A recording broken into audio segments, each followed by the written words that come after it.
Na zväčšenie objemu vlasov budete potrebovať niekoľko pomôcok.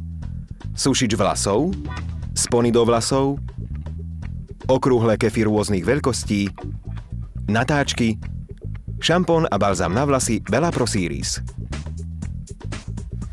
Vlasy vysušte sušičom tak, aby boli o niečo suchšie, ako keď ich vysušíte uterákom.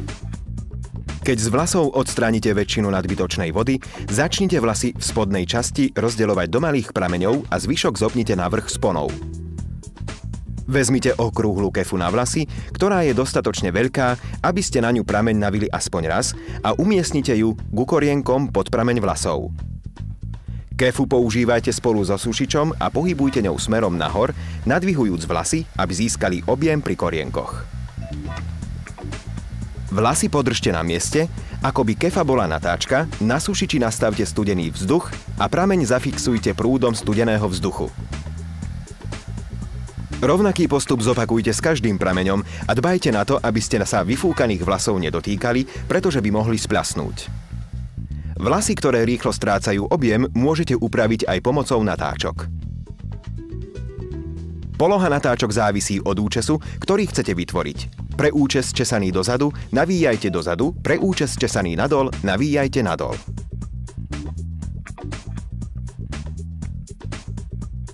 Existuje mnoho rôznych druhov natáčok vrátane samodržiacich alebo jednoduchších druhov, ktoré môžete prichytiť sponkami. Na získanie veľkého objemu použite 5 až 6 veľkých natáčok na vrchu hlavy a potom postupujte vzadu a po stranách smerom nadol. Vlasy rozdeľujte do prameňov tak, aby bol každý z nich iba taký široký ako natáčka a ťahajte ho vertikálne nahor smerom od hlavy. Natáčku umiestnite na koniec prameňa a vlasy navíjajte dole smerom k línii vlasov. Natáčku prichyťte na mieste sponkov.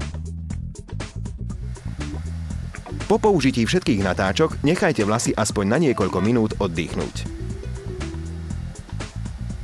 Ak sú vlasy ešte vlhké, môžete ich vysušiť horúcim vzduchom. Natáčky však nevyberajte skôr, ako vlasy ochladnú. Potom ich všetky jednu po druhej vyberte tak, aby ste sa vlasov príliš nedotýkali.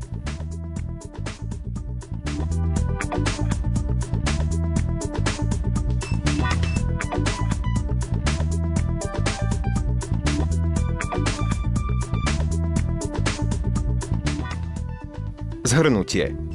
Vlasy rozdielte do prameňov a pri korienkoch použite okrúhlu kefu na vlasy. Účes zafixujte studeným vzduchom zo sušiča. Na zvýraznenie objemu použite natáčky.